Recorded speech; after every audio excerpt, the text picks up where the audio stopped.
Is it cold and windy out there today? It's bitter. Anyway, I got a hold of what the hell, Canadian Tire, I guess you call it, up there in Canada. I was talking with them today. Nice people. And unfortunately, they don't ship to Connecticut. They don't ship to the U.S. However, the young lady that was talking to me on the phone had given me the number of the manufacturer, which is also in Canada. So I left a message with them to call me, and they called me back within 10 minutes, which I was surprised. What I'm doing here is I'm going to stick the tank. For those of you who didn't know what I was talking about, because it may be something called differently now, who knows, but we used to call it sticking the tank. Now, a regular stick that we would use at a station would be like 12, 14, 16 feet long, depending on how deep the tanks were in the ground, how big the tanks were, and they were numbered in inches. And we would take this paste, let me stick it on the other side, and we would stick it on the stick, and we'd rub it up, you know, to whatever we think. Now, not so much to whatever we think. At the station, back when I was working at stations many moons ago, we allowed 6 inches for water to bottom of the tank before we had to be concerned. So we knew we had 6. So we would bring it up, you know, 12, 14 inches on the stick.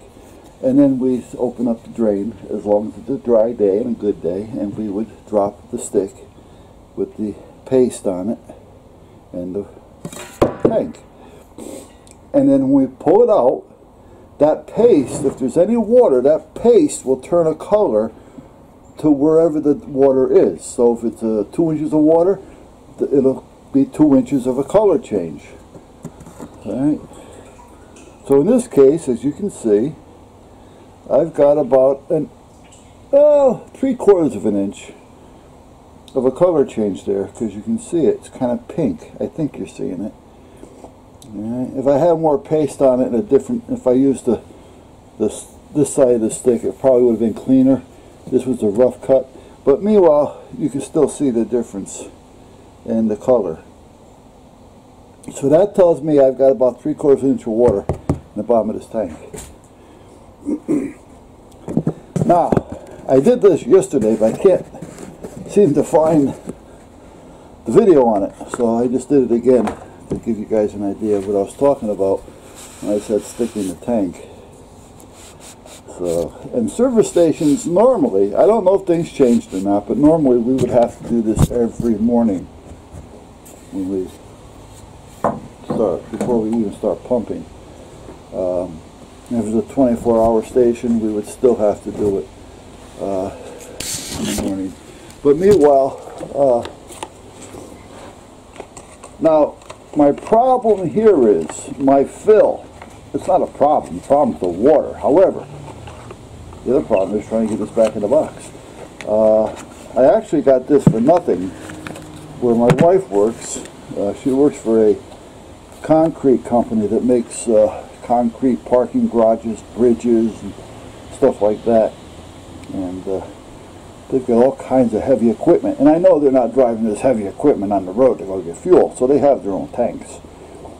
And none of the places around here had any idea what I was talking about when I told them I had to stick my tank and I needed the paste, you know, water finding paste. And nobody had an idea what I was talking about. The name is, that's just a brand, Color Cut. But anyway, I called her up and I said, babe, blah, blah, blah, blah, blah. She called the maintenance guy and she called me back 5 minutes, says I have it in my hand. They gave her 2 to bring home to me, which is great. So meanwhile, my fill, when I put this together, I wasn't thinking clearly apparently, because I put the fill all the way down to the bottom. And then I put a little cut on it angle-wise so it can pick right up as close to the bottom as possible. Well, that's good and bad. The bad is that 3/4 of an inch of water is the first thing it's going to pick up. That's what puts it in the tank. That's what ruined me this time. Now, the last time, because I had a hose here, the hose broke, was flopping right up here against the roof, the ceiling, dropping right into the tank, and that was going on for about 2 hours that we didn't know about, so we ended up with about 15 gallons of water. Now, where did I get that 3/4 of an inch? Because if you look back, I took this tank empty, flushed out, empty, on the trailer to the station.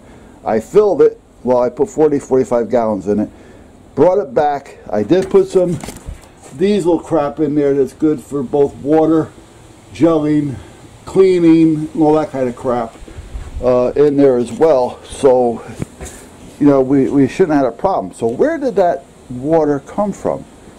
You know, that 3/4 of an inch. Because this tank is usually in here more. And even with it being here, the rain is always going that way. I never have rain coming this way. And if it did, it would have to come in and across to get over to here, which is about 10 to 12 feet away. Because that tank is usually over here. So, it's not that. You know, and there's not a lot of water, but there's enough to cause problems. I mean, that's a lot of water for having, well, I got about a half a tank there now, so I got about maybe 25, 30 gallons in there. So where is that coming from? Condensation? I can see condensation when it comes to this, if that was a metal tank, but it's not. So there shouldn't be that much condensation on this. So, can it be coming from the station? Well, the station's a Shell station, and they got all new pumps and everything. It's a new station, basically. So, I don't think it would have been that. I don't know. It's kind of puzzling at this point. So, what I'm going to do, well, what I did, and again, it's in the other video that I can't find, I pulled this out, and I blocked the bottom, so that nothing can come in from the bottom. Then I went up about 3 inches and I cut out a wedge so that it now can enter from there, which that's what I should have done in the beginning, and that's where I failed that, because if that had happened, I wouldn't have had this problem today. I would have had the problem the day the hose broke, but at that point, you know, here I am sucking off the bottom, and I really shouldn't be. But I'm looking at it and saying, well, if I had 2 or 3 inches on the bottom of diesel fuel, you know, I mean, we're talking what? Probably 4 gallons, 5 gallons. So, you know, I didn't want to waste it, but at this point, it's sometimes a little foolish because it costs me a lot of work. And that's it. So all I got to do now is, because this was a nightmare. I mean, it really was. I mean, if I was able to get around more, you know, bending and twisting and turning, and I probably would have been able to do it myself without an issue. But to take this off, what a pain in the ass it was. This had to be all unbolted, which is 4 here and 4 there. There's 4 on this one. 1, 2, 3, 4 on the other side. There's 1 here, 1 over there. There's 1 down there, 1 over there. There's 1 up underneath this that goes up this way on each side. And then under here, it comes down under this, and there's 2 more there. I think that was all of them. Oh, here, another one here. There's another one there. And the other one is down up under here someplace, which I can't get to. And you can't get to it only from here, which means you have to take this shroud off. It was a pain in the ass. And then once you do that, then you have to take this one off and the one on the other side to lift the tank out. So, like I say, I probably could have done it. It would have taken me a little while. And if it was happened last year when I felt a lot better, I could have done it without an issue. But this year, it was just going to be a pain in the ass. That's all there was to it. So Chris came over and did what he had to do. I want to make sure the cockpit's open so all that starts to fill. Okay. And I can't seem to find a pair of pliers. So anyway, that's where we're at. So I'm not even going to bother trying to start it right now. I just want to come in. You in? Okay. And plan out my day a little bit, which is almost over already. Today is Thursday. I already went through this, and it is now 13:28, and it's still windy, still cold. Now anyway, I was talking with Canadian Tire. They were really helpful and friendly and gave me the number of Dominic, whatever it is, which is the manufacturer of that rust check. So I called them. Again, nice people. I got a voicemail, you know, go here, and where am I going to put this paste? I'm going to put it where I forget it, guaranteed, because I use it a lot. I left a message, and I'll tell you what, probably within 10 minutes, I got a return call. Nice guy, I forgot his name. His first name is Mario. I said, Mario? I said, now wait a minute, Mario, if I remember right, that's an old family, Italian family name. He goes, you're right. He said, I was born in Italy, and I came to Canada when I was 3 months old. So we talked about that for a while, and we talked about how I have some heritage in Canada. Some of my great-grandparents and things actually fought the war. But at that point, you know, and then we started talking, and then he says, well, what are you going to use it for? And I told him I'm going to use it, you know, some for underneath the vehicle, and, you know, and things like that, and, you know, inside some of the door jambs and things. And he says, well, stop me going to try to sell me anything. He said, but first, he gave me a phone number. He gave my number to a guy by the name of Jim, which does sell and ship to Connecticut, U.S. He's actually supposedly in this area someplace. And at that point, he gave me his number. Then I said, well, he gave him my number. Then I said, well, why don't you give me his number as well, just in case? Because, you know, if I miss his call or whatever, you know, at least I have his number. So meanwhile, he also asked me what I'm going to use it for, and I told him. He says, well, there's another product they have, which is going to be good if I want to try it, which is, shit, I forgot what it was called. It's basically like a rust inhibitor, and it comes in a red can, and their product number is 1054. He says it's like the green can, he says, but it's not thick. He says it kind of like settles in and seeps in, and it prevents rust from happening, like, you know, in your door jambs and underneath the door, you know, where it leaks and water gets in. And he says, so that's something too you may want to think about. This way, if you're having some stuff shipped, you know, get yourself what you think you need. So I said, sounds like a plan to me. He says they come 6 to a case. You know, I said, well, if the price is right, you know, I'll buy 2 cases of the green and I'll buy a case of the red. You know, I mean, you know, it's something you can always use. You know, and so I figure we'll see what happens. Take it one step at a time.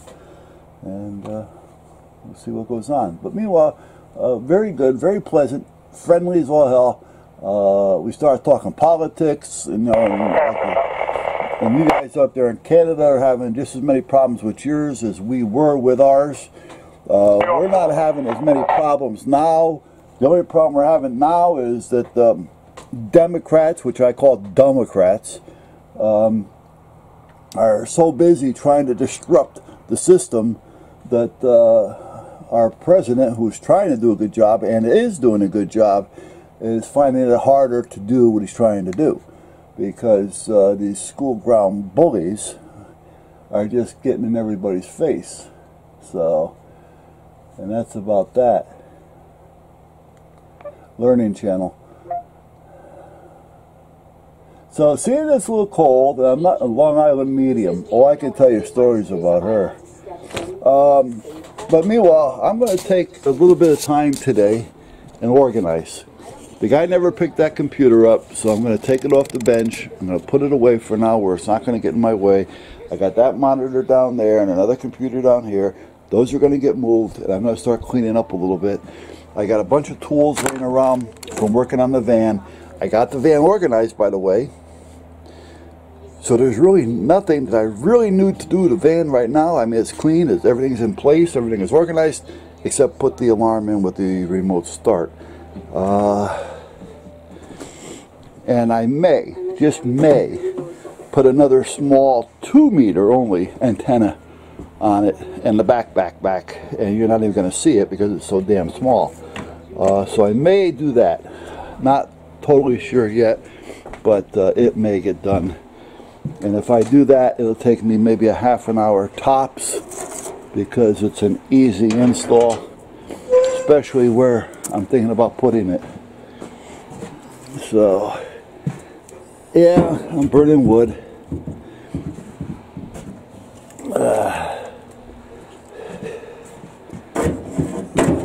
Apparently, I let this wire go out. Hopefully it'll catch. We'll see. These batteries are doing good. This one has a dot in it. I want to see if the dot came up at all. Oh, now I can't even see the dot. Where the hell's the dot? Oh, there it is. Yeah. Okay. So here we are there. 13.5. Okay. So meanwhile, that's about where we're at. So I'm going to clean up, guys. And if I think of something, I'll get back to you and bore you some more.